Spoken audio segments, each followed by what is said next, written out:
ನನ್ನನ್ನ ಲೋಫರ್ ಅಂದ್ರು, ಇವನು ಬ್ರೋಕರ್ ಅಂದ್ರು, ಇವನ್ ಚಪ್ಪರ್ ಅಂದ್ರು. ಆಮೇಲೆ ಕೆಲವೊಂದು ವಿಚಾರದಲ್ಲಿ ನಾನು ನಡೆಯೋದು ಕೂಡ ಇದು ಹಿಂಗೆ ಅಂತ ಹಾಕೋರೆ. ಒಂದು ಮರಣ ಇಲ್ಲ ಒಂದು ಅವಮಾನ. ಎಕ್ಸ್ ವೈ ಸೇರಿದವಾಗ ಬಾಯ್, ಎಕ್ಸ್ ಎಕ್ಸ್ ಗರ್ಲು. ಹೆಣ್ಣದು ಅಂಶ ಇಲ್ದ ಮೇಲೆ ಮನುಷ್ಯನೇ ಅಲ್ಲ ಅವನು. ಸೋ ಕಾಲ್ಡ್ ಫೋಟೋಗಳು ನೋಡ್ಕೊಂಡು ಬರ್ರಿ ಎದುರುಗ ನನ್ನ ಹತ್ರ ಏನೋ ವ್ಯತ್ಯಾಸ ಕೆರ ತಗೊಂಡು ಹೊಡೆದ್ ನಡಿ ನನ್ನ ಮಗನೇನ್ರಿ, ನಾನು ಒಪ್ಕೊಂತೀನಿ. ಆனா ಇಲ್ಲಿಂದ ಈ ಬುಕ್ಕಿಂದ ಹಿಡಿದು ಇದರಿಂದ ಹಿಡಿದು ಇಲ್ಲಿ ಏನೇನು ನಿಮಗೆ ಒಂದು ಏನಂತೀರಿ ಎಕ್ಸಿಬಿಷನ್ ಅನ್ಬೋದಾ, ಇಲ್ಲಿ ಏನೇನು ಕಾಣ್ತೈತಿ ಎಲ್ಲ ನಮ್ಮ ಪ್ರೀತಿಸೋ ಜನ ಕೊಟ್ಟಿರೋದು. ಇದ್ರ ಹತ್ರಷ್ಟು ಒಂದು ಹತ್ರ ಶೇಖರಣೆ ಎಲ್ಲಾನು ಇಡಕ್ಕಾಗಲ್ಲ. ಈ ಪ್ರೀತಿ ಅಭಿಮಾನಕ್ಕೆ ನಾನು ಬೆಲೆ ಕಟ್ಟಕ್ಕಾಗ್ತೈತ?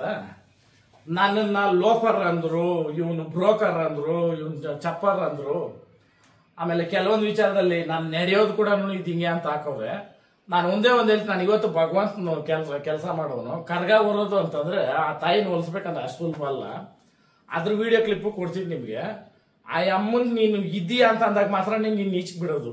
ಇಲ್ಲ ಅಂತಂದ್ರೆ ಒಂದು ಮರಣ ಇಲ್ಲ ಒಂದು ಅವಮಾನ. ನೀನು ಇಲ್ಲ ಅಂತ ಆದ್ರೆ ನಾನು ಕೆಲವೊಂದು ಇದ್ರಲ್ಲಿ ನಮ್ಮ ಕುಲಕ ನಮ್ಮ ಇವ್ರಕ ಹೊಲಿಸ್ಬೇಕು ಮಾಡ್ಬೇಕು ಅಂತಂದ್ರೆ 9 ದಿನದಲ್ಲಿ ಕರ್ಗ ಓದ್ತಿದ್ದೀನಿ. ಆದ್ರೆ ಇದು ಮಾಡಿ ಹಂಗೆ ಬಾಯಲ್ಲಿ ಬರೋ ಮಾತು ನೆರವಾಗೈತಾ ಇಲ್ಲ ಕೆರ ತಕೊಂಡು ಹೊಡೀರಿ, ನಾನು ತಿಂತೀನಿ. ಅರ್ಥ ಮಾಡ್ರಿ. ಎಕ್ಸ್ ವೈ ಸೇರಿದವಾಗ ಬಾಯ್, ಎಕ್ಸ್ ಎಕ್ಸ್ ಗರ್ಲು. ಹೆಣ್ಣದು ಅಂಶ ಇಲ್ದ ಮೇಲೆ ಮನುಷ್ಯನೇ ಅಲ್ಲ ಅವನು. ಅಷ್ಟಾದ್ರೂ ಹೆಣ್ಣು ಗರ್ಲ್ ಇರ್ಲೇಬೇಕಂತೆ ಕನ್ಸನ್ ಅನ್ನೋದು. ಅದ್ರಕ ಈ ಸೋ ಕಾಲ್ಡ್ ಫೋಟೋಗಳು ನೋಡ್ಕೊಂಡು ಬರ್ರಿ ಎದುರುಗ ನನ್ನ ಹತ್ರ ಏನೋ ವ್ಯತ್ಯಾಸ ಕೆರ ತಗೊಂಡು ಹೊಡೆದ್ ನಡಿ ನನ್ನ ಮಗನೇನ್ರಿ, ನಾನು ಒಪ್ಕೊಂತೀನಿ ಅಲ್ವಾ. ಆ ಕಾರಣಕ್ಕ ಯಾಕಂತಂದ್ರೆ ತಮಿಳಲ್ಲಿ ಒಂದು ಆಕ್ಟರ್ ಒಂದು ಮೂವಿಗೋಸ್ಕರ ಆಕ್ಟ್ ಮಾಡ್ಬಿಟ್ಟು 5-6 ವರ್ಷ ಅದು ಬರಿಲ್ಲಂತೆ ಹೊರಗಡೆ, ಹಂಗೆ ಬರ್ತೈತಂತೆ ಅದು. ಹಂಗಂತ ಅಂದ್ಬಿಟ್ಟು ಅವ್ನು ಸಹಿಸ್ಬಿಡೋದ? ಹಂಗೆ ಇರುತ್ತೆ. ಇದೆಲ್ಲ ಯಾಕೆ ಹೇಳ್ತೀನಿ ಅಂತಾರೆ, ಒಂದೊಂದು ಸೂಕ್ಷ್ಮವಾಗಿ ನಾನು ಯಾಕೆ ಹೇಳ್ತಾ ಇದ್ದೀನಿ ಅಂದ್ರೆ ಈ ತರ ಎಷ್ಟೋ ಜನ ಡಿಮೋಟಿವ್ ಆಗ್ಬಿಡ್ತಾರೆ.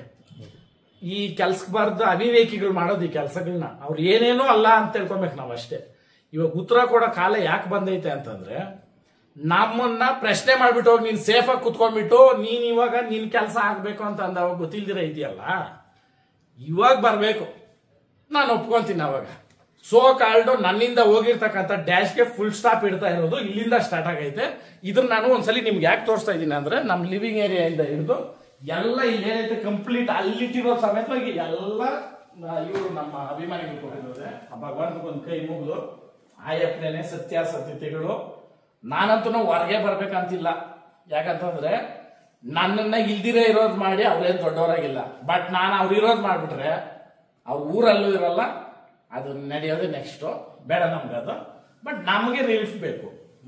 ನಾವು ತೂ ಅಂತ ಹೋಗ್ದಿರೋದು ಎಂಜಲು ಹೋಗ್ಬಿಡ್ಬೇಕು ಮೊರಿನಾಗ. ನಮ್ಮವರ್ಗೂ ಬಂದು ಮೆತ್ಕೊಂಡು ಅವಶ್ಯಕತೆ ಬೇಡ ಅಂತ ಹೇಳ್ತೀನಿ.